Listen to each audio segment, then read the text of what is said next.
I used to live in a quiet cul-de-sac in northern Ohio where nothing ever happened. Seriously, nothing. We had block parties, trimmed hedges, and argued about trash pickup schedules. The most excitement we had was when the Johnson's cat climbed onto the roof and refused to come down for 3 days.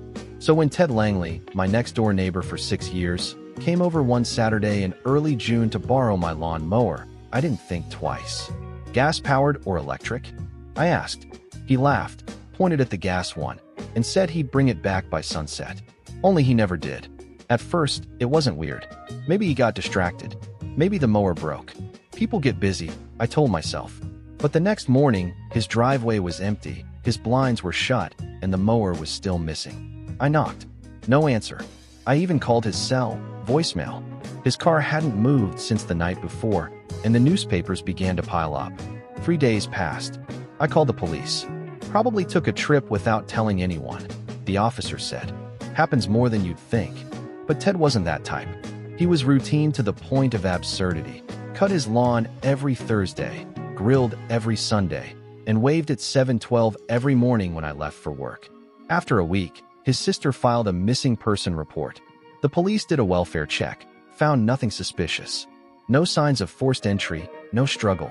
His wallet, phone, and keys were all gone. But his passport and suitcase were untouched. Months passed. Ted's house was eventually declared abandoned. His sister put it up for sale, but the market was slow. Eventually, the HOA allowed a crew to come in and clean it out. That's when everything changed. I was outside raking leaves when one of the workers waved me over. Hey, you were his neighbor, right? You might want to see this. He led me inside Ted's house, into the garage. The wall where the tool bench once sat was partially removed. And there, jammed halfway into the insulation, was my lawnmower, covered in dust, wedged in sideways, like someone had tried to hide it in a hurry. That's mine, I said dumbly. The worker raised a brow. We figured. But the weird part isn't that it's here. He handed me a small plastic baggie. Inside was a key, wrapped in duct tape. The initials SR were scratched into the metal. That's when things really got strange. The key felt heavier than it should have, not physically, but in the way it made my stomach twist. SR meant nothing to me. Ted didn't have roommates, no pets, and no relatives with those initials, at least none I'd heard of. I called his sister, Deborah, and asked if the initials rang any bells. Her pause was long. That's strange, she said finally. SR was what our dad called our childhood storage unit.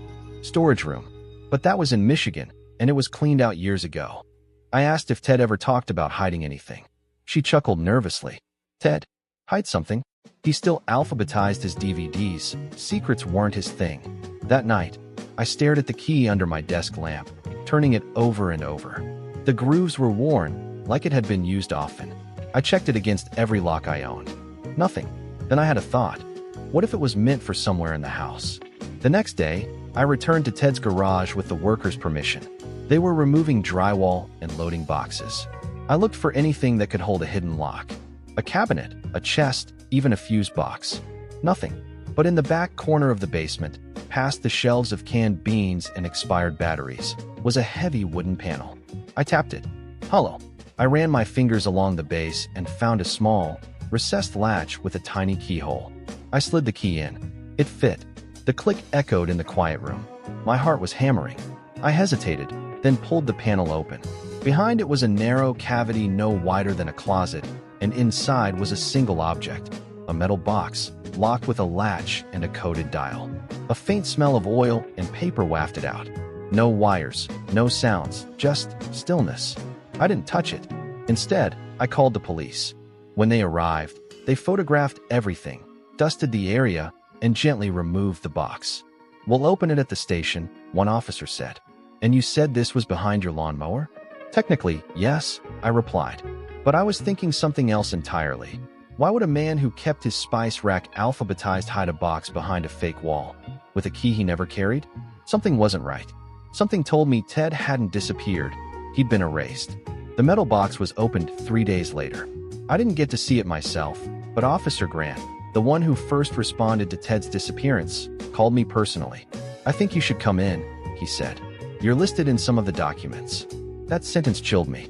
I'd barely known Ted beyond polite neighborly exchanges and a few lawn care tips. At the station, I was ushered into a small room where Grant placed a folder in front of me. Inside were printed photographs, maps, and a stack of typed reports. These were inside the box, he said, and they raise a lot of questions. The photos came first, black and white prints of suburban houses, taken from odd angles.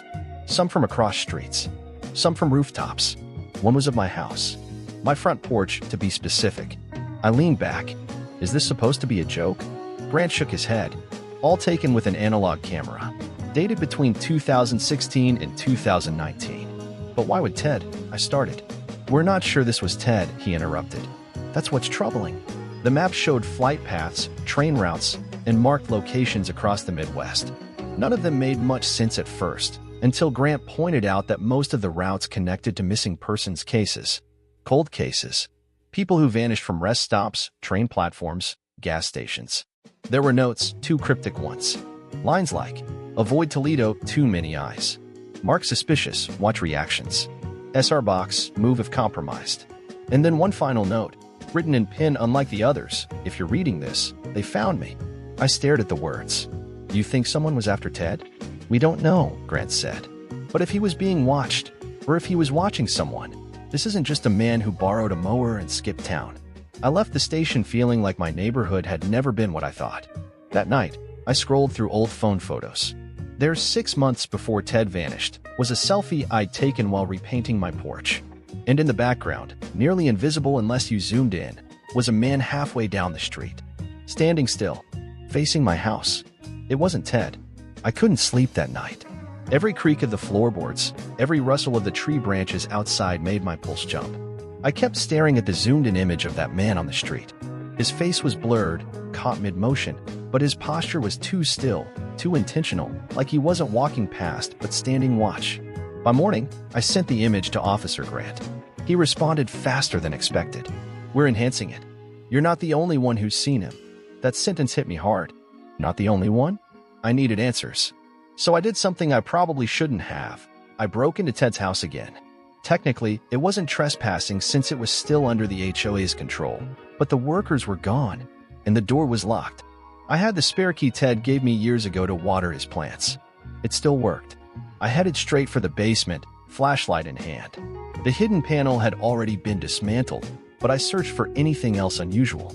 And that's when I noticed it, the heating vent behind the shelves.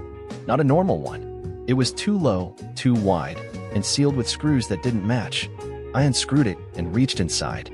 My hand hit something, a notebook wrapped in plastic. Inside were sketches, pages and pages of diagrams, electrical setups, surveillance equipment, floor plans, and names. Mine was listed. So were 2 other neighbors. And under Ted's name, someone had written in red ink, "Neutralized." I staggered back. What the hell had Ted gotten himself into? I took the notebook and left before panic made me careless. At home, I flipped through the rest of it. Most of the entries were in shorthand, but a few phrases jumped out. SR key distributed. Primary contacts compromised. Observation base secured 204B. I searched my email for any mention of a 204B. Nothing. Then I remembered something. Ted used to rent a storage unit on the edge of town. He once mentioned it while returning a ladder. Said it was Unit 204B, second level. That night, I drove out there.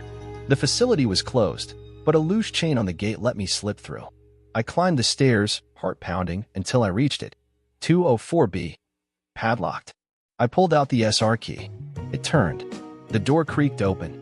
Inside was something I never expected to find. A wall of monitors, and they were still on. The flickering blue light from the monitors lit the cold, metallic space in a ghostly glow. I stepped inside slowly, the door hissing as it shut behind me. It was like walking into the control room of some underground bunker. Cables ran across the floor. There were power strips taped to walls, battery backups humming quietly, and on a central desk sat 3 functioning screens. Each displayed looping footage, grainy, time-stamped videos of familiar places. One showed the street in front of my house. Another showed the park 3 blocks over. The third was an aerial angle of our cul-de-sac, likely from a tree-mounted camera.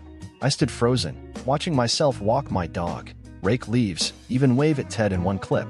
Whoever was behind this had been watching for a long time. There was a laptop on the desk, covered in dust but still warm. No password. It opened to a folder titled Monarch. Inside were subfolders, each named with initials and dates. Mine was there, BW October 23rd, 18. I clicked it. Videos, photos, notes, my work schedule, my jogging routes, a scanned copy of my HOA complaint about Ted's overgrown hedges. I felt sick. This wasn't just surveillance, it was obsession. Or worse, data collection. I backed out and checked another folder. TL, June 1st, 19. Ted Langley. Inside were only a few notes, but one stood out. Langley discovered node. Attempted extraction. Failed. Escalated to Protocol D. Protocol D? I checked a folder labeled Procedures. There it was, Protocol D. Disappear subject. Frame natural exit. Clean residual data.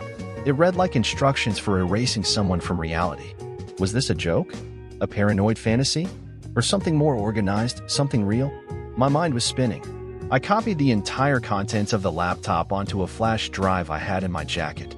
Just as I pulled it free, one monitor changed. It wasn't a loop anymore. It was live, and it showed me standing in the unit. Someone was watching me from another feed, and then the screen went black. I dropped the flash drive into my pocket, heart thudding so hard it blurred my thoughts. The screen had gone black, but the implication was clear. Someone knew I was inside 204B. And if they had eyes on the unit, how far away could they be? I killed the power strip on the floor, sending the monitors dark, and bolted out the door, slamming the padlock back into place without locking it. I sprinted down the metal staircase, pausing only when I reached the chain-link gate. The parking lot was still quiet. Too quiet. No cars passed. No bugs chirped. Just the hum of fluorescent lights from a nearby garage. I raced home without looking back. That night, I didn't sleep. I made multiple copies of the flash drive and stashed them in random places. A safety deposit box, my office drawer, even one in a hollowed-out dictionary. Paranoid? Probably. But paranoia was starting to feel like the right response. The next day, I met with Officer Grant again and told him everything. The monitors. The folders. Protocol D. I gave him a copy of the flash drive. He listened without interrupting, but something in his expression changed, tightened. "We'll get our cyber unit on this," he said. "But I have to warn you, if this goes beyond Langley, we may not be able to keep it quiet." "Keep it quiet?" I asked. "What does that mean?" "I mean, there's a chance this surveillance isn't personal," he said. "It could be part of something bigger." "Like what? A neighborhood spy ring?" He didn't laugh. "We've seen setups like this before. Not often, but enough to know it could be part of a private intelligence network. Think corporate espionage, insurance fraud monitoring, even blackmail rings. Most collapse before we can trace them." I sat back, absorbing that. "So what happens now?" "Now," he said, "we wait and see who comes looking for the hard drive." But someone already had. That evening, when I got home, there was a single envelope stuck to my door. No stamp, no handwriting, just a sticker with the word, "Revoked." Inside was a photo of me, standing in Ted's garage, holding the SR key. Someone was watching long before I ever found the wall. I stared at the photo for what felt like hours. It was printed on glossy paper, crisp and clear, taken from a high angle, probably a drone or a mounted cam. It was me, all right. Caught mid-reach, hand grasping the SR key, face tilted just enough to be unmistakable. The word, "revoked," kept echoing in my head. Revoked what? Access? Trust? Life? I scanned my street in case someone was still watching.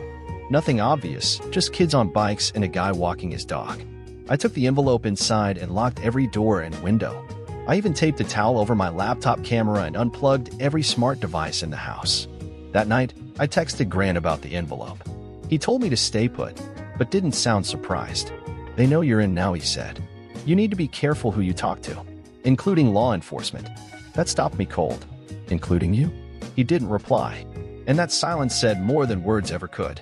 The next day, I got a voicemail from a blocked number. A man's voice, low and flat. "Mr. Williams, you've interfered with a system you don't understand. There's no reward for curiosity here. You still have time to step away. Forget Ted Langley. Forget the box." Click. That was it. No name, no threat, just a warning. But by now, it was too late to forget. I went to work, pretending to function, but my mind spiraled. During lunch, I checked the drive again. One file I hadn't noticed before. It was audio. A distorted voice file labeled Langley_exit. I listened. It was a conversation, Ted's voice, shaky, whispering. If they find out I know about the redundancy logs, I'm done. But if I go missing, someone needs to tell Barry. He's got a clean reputation. They'll think he's harmless. My blood froze. Ted had planned for this. He picked me because I was forgettable, safe, average. That night, I found a second envelope taped under my mailbox. It had one line written on it. There's a storage locker under your name now. Unit 19. Ask no questions. The words "ask no questions" felt less like advice and more like a command. But I couldn't ignore it. Whoever left that note had access to my property, knowledge of my involvement, and, most disturbingly, a plan that now included me. The storage facility listed in the note was on the other side of town, a rundown row of units near the interstate. I'd never been there, never signed anything, yet when I gave my name at the desk, the clerk nodded and handed me a key. "Monthly's already paid," she said without looking up. Unit 19 was near the back, tucked between two units with rusted doors and faded numbers. I unlocked it slowly, half expecting it to explode or release some unholy smell. But inside was a single metal file cabinet and a folding chair. That was it. I stepped in, hard hammering, and shut the door behind me. The silence inside felt padded, almost soundproof. I pulled open the top drawer. Files. Dozens of them. Each labeled with names I didn't recognize, some typed, some handwritten, all tagged with dates and codes. I flipped through until I found one labeled TL/activation July 11th, 19. Inside were surveillance reports on Ted, movements, conversations, a timeline of his anomalous behavior, and a decision memo, clearance level 3, breach potential, authorized protocol D. At the bottom, two signatures were redacted, but one was marked, observer node, BW. My initials. I stumbled back. I wasn't just reading someone else's file, I was in it. I flipped faster. My name appeared in other files too. Notes referencing me as non-primary asset, safe extraction candidate, potential legacy node. What did that mean? A second drawer held a black envelope with a label, in case of reactivation. Inside was a burner phone, a GPS tracker, and a note. If Barry Williams is activated, he must not be allowed to opt out. Monitoring begins immediately. Activated? Like I was part of this all along? I didn't understand any of it. All I knew was I wasn't just a witness anymore. I was a piece of someone's system, something built, tracked, and maybe even owned. And now I needed to know who was controlling it, and why me. I drove home in a fog, the envelope and burner phone locked in my glove compartment, but that did little to make me feel safer. My thoughts spiraled. Was this some psychological test? A surveillance experiment? Or had I stumbled into something older, more deeply embedded? When I walked into my house, the first thing I noticed was that the lamp near the door was on. I never left that lamp on. I backed out immediately, phone in hand, about to call the police. Then I saw a shape move in the living room window. I froze. The curtain shifted slightly. Someone was watching. But just before I could run or yell, the door opened. It was Officer Grant. "You weren't supposed to come back yet," he said calmly. My breath caught. "You broke into my house?" He stepped aside. "Come in. We need to talk." And fast. Against all instinct, I followed. "I'm not here officially," he began, lowering the blinds. "You're not crazy, Barry. You're not alone, either. And if I hadn't already picked a side, I wouldn't be telling you any of this." "What side?" I demanded. "The system you've been poking around in, Monarch. It's not government, not in the traditional sense. It's a private architecture built in the late 90s. Surveillance, behavioral prediction, memory shaping. Started as a defense contract, then went rogue. Think of it as a shadow network that learned to self-manage. No one person's in charge anymore." My mouth went dry. "So what does that make me?" Grant didn't blink. "A sleeper. You were profiled years ago. Low disruption potential, high observation suitability.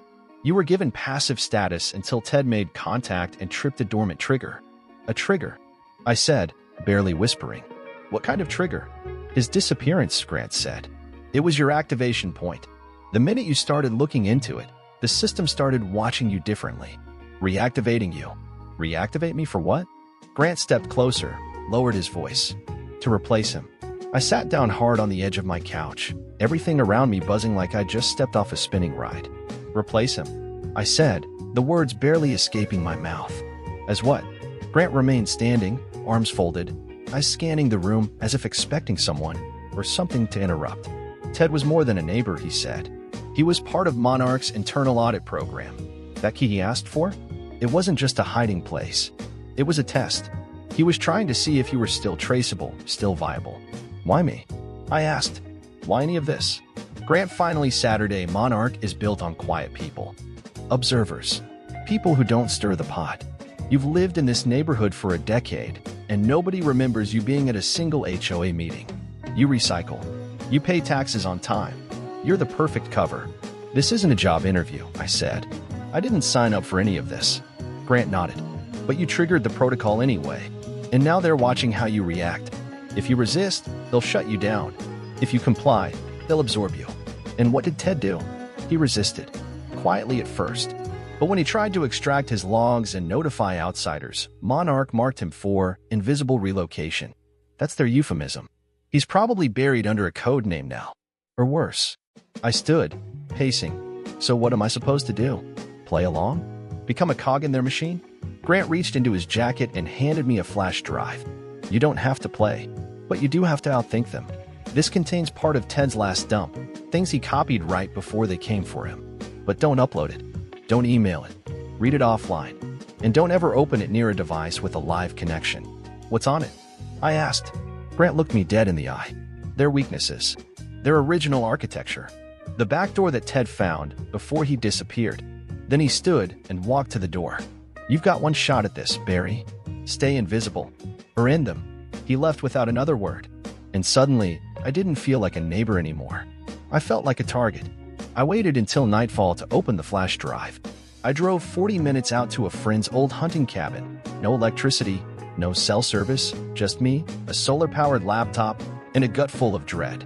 The files on the drive were old, some dated over 20 years ago. Engineering blueprints, software diagrams, network flowcharts.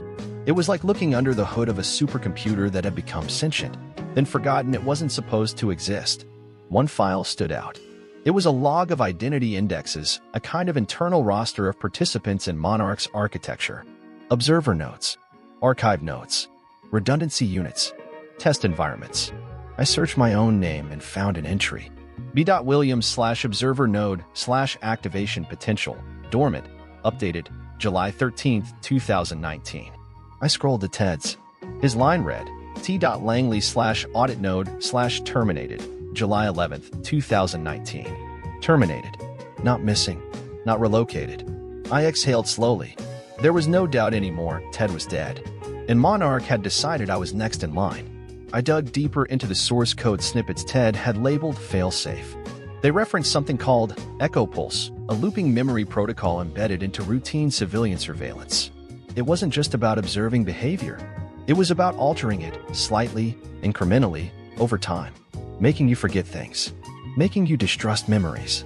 I read one comment Ted had left in the margins: "We're not being watched. We're being rewritten." At that moment, something changed. The laptop screen blinked, briefly dimming, then returning to normal. No error message. No crash. But it was enough. I shut it down and yanked out the battery. I wasn't alone here. Someone was close enough to touch the signal. I packed everything and left, heart pounding. As I reached the main road, a car passed me slowly going the other direction. Its lights flickered once. Then again, I glanced back in the mirror. A small sticker was on the rear window. A monarch butterfly. They knew I was reading. And now, they were waiting for what I'd do next. I didn't go home. I didn't even go back to town. Instead, I drove 5 hours straight, across state lines, to a motel that didn't ask for ID and still used metal keys. There, with curtains drawn and every electronic unplugged, I laid everything out: the files, the burner phone, the flash drives, the notes Ted left behind. My hands shook, not from fear anymore, but from certainty. I knew now Monarch wasn't a theory. It was infrastructure. Real. Operational. And very much aware of me. I had one shot. Ted's notes hinted at a dormant relay system embedded within the original framework, an echo loop buried under decades of software patches. If reactivated in the right way, it could flood their system with recursive data. In theory, it would confuse their live monitoring feeds, generate noise over signal. In other words, blind them. But only temporarily. Enough to slip out, to disappear for real. I had to choose, erase myself, or go public. But if I exposed Monarch, who would believe me? I had no name, no allies, and anyone I trusted could already be part of it. I made my choice. I mailed copies of the Drive to 5 addresses, media contacts, an old hacker I knew in college, a whistleblower lawyer, a university cryptographer, and someone labeled only Jackal in Ted's notes.